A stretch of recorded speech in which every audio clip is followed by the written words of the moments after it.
नमस्कार दोस्तों, weekly analysis के वीडियो में आपका स्वागत है। ये जो चार्ट है वही एक रीज़न है कि मैं आज यहाँ पे लॉन्ग लेके नहीं गया हूँ। क्योंकि अगर आप यहाँ पे देखते हो तो इसमें जो हेड एंड शोल्डर का पैटर्न बन रहा है, ऊपर से फ्यूचर इसका अभी जो दिखाई दे रहा है 300 पॉइंट के आसपास डाउन दिखाई दे रहा है, तो कोई यहाँ पे लॉजिक नहीं था कि मैं यहाँ पे एग्रेसिव लॉन्ग करके जाऊं या तो फिर एग्रेसिव शॉर्ट करके। तो मैं जो लेके गया था, मेरे पास कॉल शॉर्ट है और साथ में मेरे पास पुट भी शॉर्ट है। यानी कि अगर मेरा प्रीमियम शॉर्ट है 60 का, तो मेरे सामने 30 का पुट वहाँ पे एक हेज है, उस हिसाब से मैं गया हूँ। अगर कोई बड़ा फॉल आ जाता है तो यहाँ पे हो सकता है कि मुझे एडजस्टमेंट करना पड़े, नहीं तो ये जो 3 दिन का छुट्टी है वहाँ पे इजीली काम हो जाएगा। अब यहाँ पे हम समझते हैं आप हमारा मार्केट, क्योंकि हमारा मार्केट क्या है, जैसे कि एक जगह पे यहाँ पे कहीं रुक सा गया है। अगर आप यहाँ पे देखोगे तो ये धीरे धीरे करके चलता है, यहाँ पे एट द एंड में जाके क्लोज होता है। अगर मार्केट ऊपर खुलता है तो नीचे क्लोज होता है, नीचे क्लोज अगर खुलता है तो ऊपर जाके क्लोज करता है। तो लास्ट में जो बना है हम यहाँ पे फिर से एक हैंगिंग मैन कैंडल बना हुआ है, और आज का जो हाई है यहाँ पे 490 है। 488 हमारा रेजिस्टेंस था, तो उसी के आसपास जाके हाई लगाया और फिर क्लोज हुआ है 465। बैंक एक राउंड फिगर जो 50,000 है वहां पे जाके क्लोज किया गया है। आज भी बैंक ने अटेम्प्ट किया था 50,000 के ऊपर सस्टेन करने का, पर यहाँ पे सस्टेन नहीं हुआ। और यहाँ पे पूरा दिन देखेंगे तो नीचे में 900, ऊपर में 50,000 200 पॉइंट में हमने पूरा दिन बिता दिया है। आने वाले दिन में क्या यहाँ से हमें फर्दर अप मूव देखने को मिलता है कि नहीं, उसके लिए इम्पोर्टेंट होगा 50,200। अगर 200 के ऊपर सस्टेन करता है, हम ऊपर जा सकते हैं 800 तक के लिए। अगर हम वापस 49,800 के नीचे सस्टेन करते हैं, तो अब हम यहाँ पे 49,300 एंड 49,000 तक एक बार हम यहाँ पे मूव देखने को मिल सकता है, क्योंकि काफ़ी टाइम हमने यहाँ पे होल्ड किया है। अगर आप यहाँ पे वीकली चार्ट देखते हो, तो वीकली चार्ट में हमको इनसाइड बार कैंडल देखने को मिला हुआ है।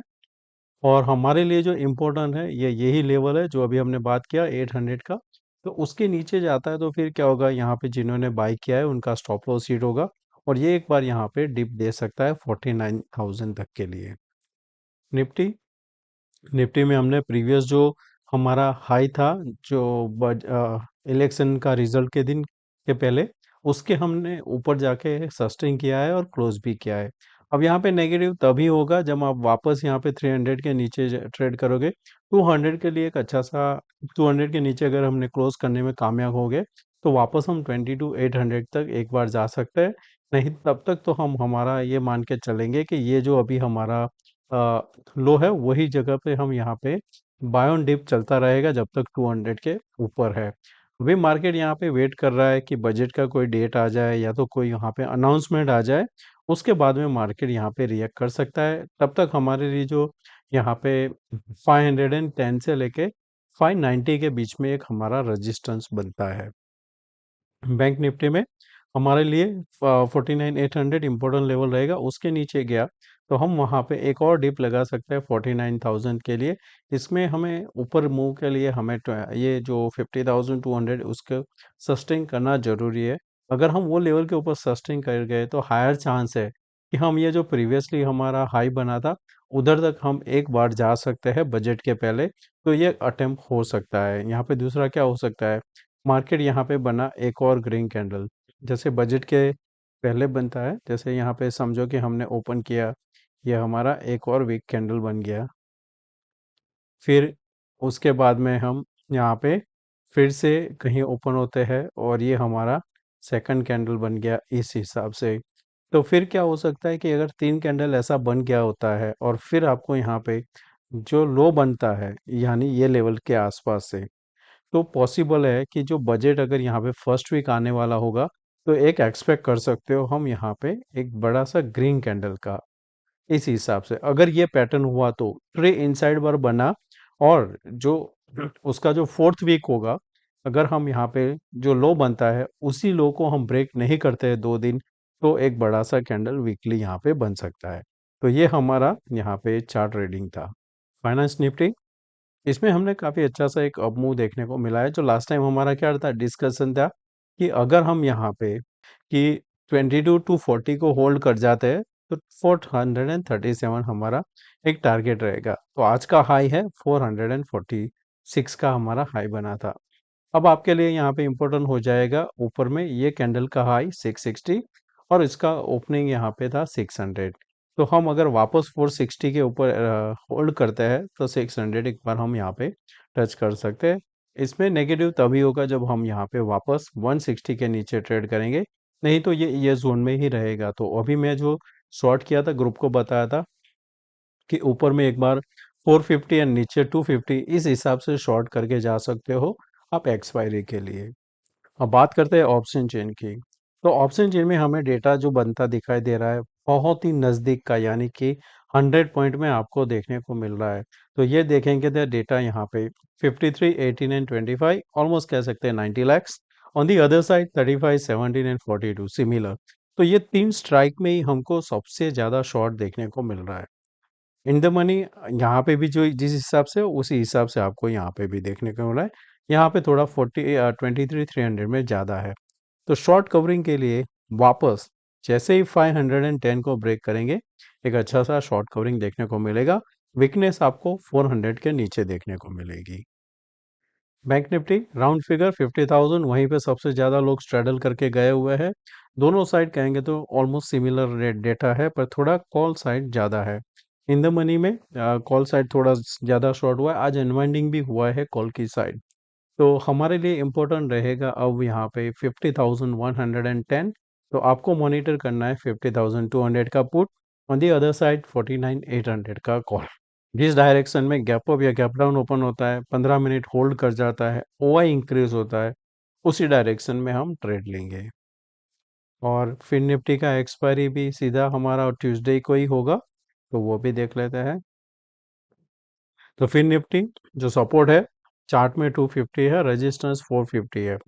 तो डेटा अभी 400 पे सबसे ज़्यादा ओआई शॉर्ट हुआ है और नीचे में 22 300 पे, यानी कि जो हमारे पास स्ट्राइक है वो सेफ है अभी के हिसाब से, क्योंकि प्रीमियम जो है वो है 2436, यानी 60 पॉइंट प्रीमियम है।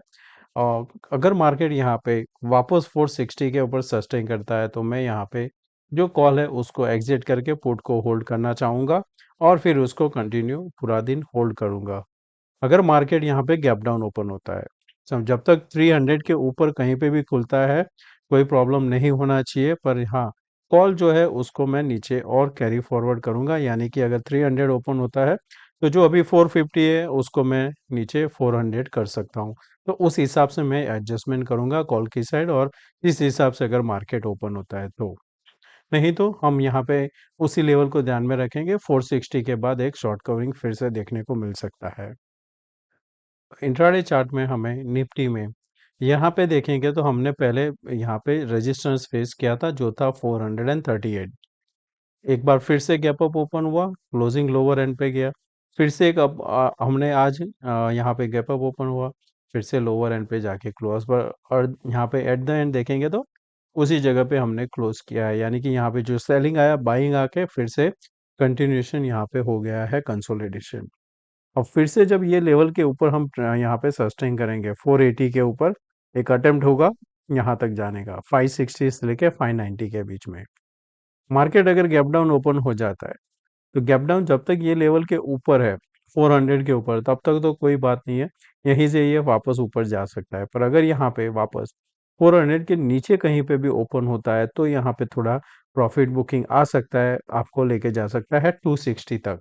तो 400 के नीचे आता है तो एक बार शॉर्ट कर सकते हो, लॉन्ग के लिए वेट करना 480 के बाद में है। बैंक निफ्टी में हम यहाँ पे क्या कर सकते हैं, एक ट्रेंड लाइन बना सकते हैं इस जोन से। तो ये जोन से देखेंगे तो अभी रेजिस्टेंस के पास ही हम है।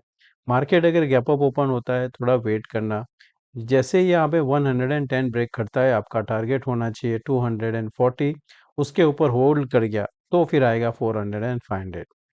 फ्लैट ओपन होके जैसे ये लो को ब्रेक करता है 900 को, तो यहाँ पे एग्रेसिव हो तो शॉर्ट करोगे, नहीं तो वेट करना।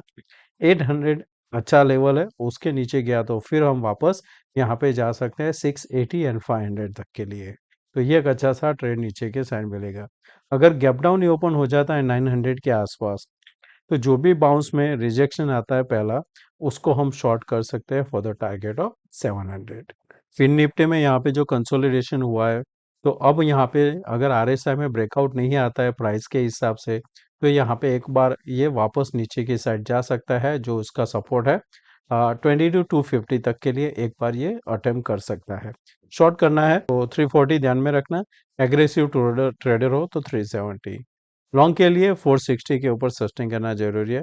उसके ऊपर होल्ड कर गया तो हम फिर से एक बार नया यहाँ पे हाई बनता हुआ दिखेंगे। तो दोस्तों मैं आशा करता हूँ कि आज का ये वीडियो पसंद आया होगा। अच्छा लगा है तो दोस्तों लाइक एंड शेयर जरूर करना। Thank you. मिलते हैं नए वीडियो में। Take care. Bye bye.